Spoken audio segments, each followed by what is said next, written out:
Samahani, sikujua kama unanipenda. Simulizi fupi ya mapenzi itakayokutoa machozi na kugusa moyo wako kihisia. Kwani mapenzi ni hisia tata zenye kuumiza na kufurahisha kwa nyakati tofauti. Moyo huwa kama udongo na hisia huwa ni mbolea ambayo hutumika kunawilisha mbegu adimu ya upendo, mbegu ambayo hupandwa katika moyo na kumea. Samahani, sikujua kama unanipenda. Mara ya kwanza tunakutana, nyoyo zetu zilisemezana. Ukanitazama na mimi nikakutazama, na hata macho yetu yalikutana. Tabasamu zito tukatabasamuliana. Hakika mioyo yetu iliongea.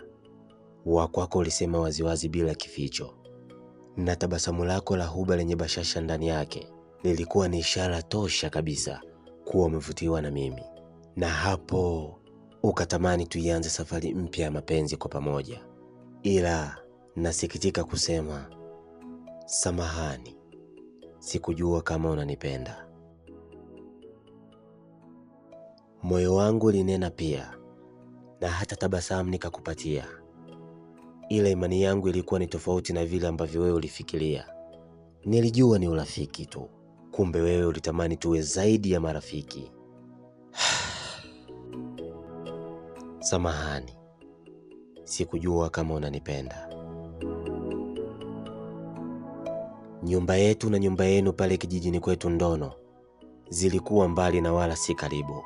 Zilikuwa ni kilomita kadhaa, umbali wa kutoka kijiji kimoja kuja kijijini kwenu robo tatu. Ila umbali haukuwa tija, na wewe ulifunga safari na kuja nyumbani kwetu kunisalimia. Na hata ulipomkuta mama yangu, kazi ndogo ndogo ulimsaidia.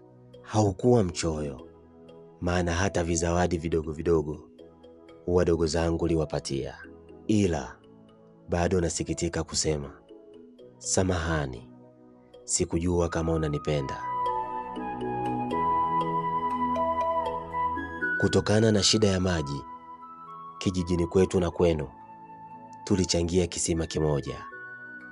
Na hapo ndio ulikuwa mwanzo wa mimi na wewe kuonana katika kisima cha kijiji, ukiwa na rafiki yako Mwamvita.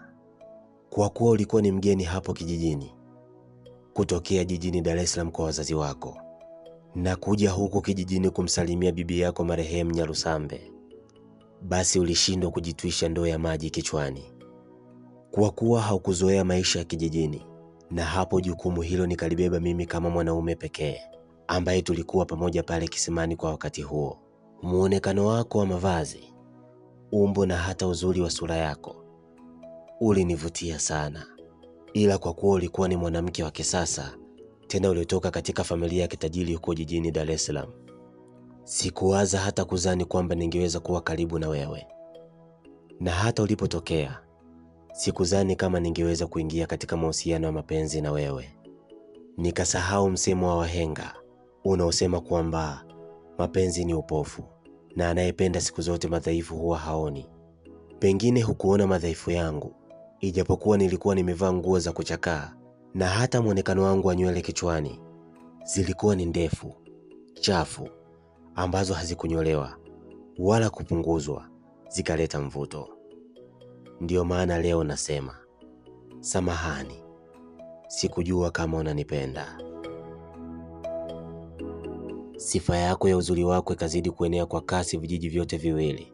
Sio kijiji cha robo tatu tu ulipofikia, hata kijijini kwetu Ndono watu walikusifia, na wengine kwenda mbali zaidi kwa kusema hakuna mzuri mkoa mzima wa Tabora kama wewe Sarafina. Zile kauli na sifa ulizokuwa unapatiwa zilizidi kunitisha na hata kunifanya niwe mnyonge, kwa kuhisi huenda kwa hadhi yangu sikustahili hata kuwa rafiki yako. Lakini kumbe mwenzangu ulikuwa na mawazo tofauti na mimi. Samahani, sikujua kama unanipenda. Ukaribu wangu mimi na wewe ukamweka karibu kwangu pia hata rafiki yako Mwamvita, ambaye alitokea kunizoea ghafla na hata muda mwingine kuja nyumbani kunisalimia bila ya wewe.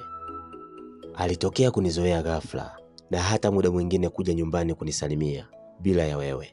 Na hata nilipomuuliza kuhusu wewe, basi alinipa majibu ambayo hayakujitosheleza na kusema, tuachane na hizo habari, tuongelee habari zetu. Ulishindwa kuweka wazi hisia zako kwangu kwa maneno, japo ulijitahidi kunizoea kwa vitendo. Ila nilikuwa mjinga sana, maana kusoma sikujua, ila cha ajabu hata picha pia sikuona. Naomba unisamehe sana Sarafina.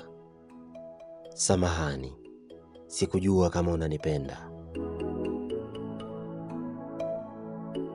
Namlaumu rafiki yako Mwamvita, maana yale yote uliyokuwa unamtuma aje kuniambia juu ya upendo wako na mapenzi yako ya dhati juu yangu, yeye alifanya kinyume na kujisemea nafsi yake. Unajua Hasani, kuna kitu sikipendi. Ukaribu wako wewe na Sarafina haujakaa vizuri, maana hamuendani. Sarafina ni mtoto wa kitajiri, halafu wewe unatoka katika familia ya kimaskini. Acha kujipendekeza kwa matajiri, maana huwa hawajali wasionavyo. Ndege wafananao ndio huwa wanaruka pamoja. Mimi nakupenda sana Hasani, naomba uwe mpenzi wangu, nakuomba sana Hasani. Safari mpya ya mapenzi kati yangu mimi na Mwamvita ikaanzia hapo, na hata ukaribu baina yangu mimi na wewe ukapungua Sarafina, maana Mwamvita aliweka vizuizi vya mimi na wewe kukutana.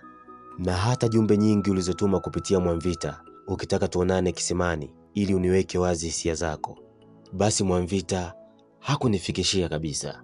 Badala yake aliongelea mambo yake na kuzidi kukusemea wewe kwa mabaya. Taratibu chuki kaanza kujijenga moyoni mwangu, na hata nilipokukumbuka sikutabasamu tena, bali nilikunja sura yangu kwa kununa baada ya kukufikiria kwa mabaya.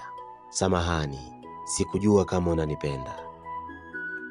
Hivi sasa imebaki story tu na simulizi kama wakisimulia. Hakika upendo wako kwangu haukuwa na kifani. Nimeyajua haya baada ya kusoma barua yako iliyojaa maneno yenye hisia kali uliyoandika kabla ya kujiua, mara tu baada ya kugundua kama mimi na rafiki yako Mwamvita ni wapenzi.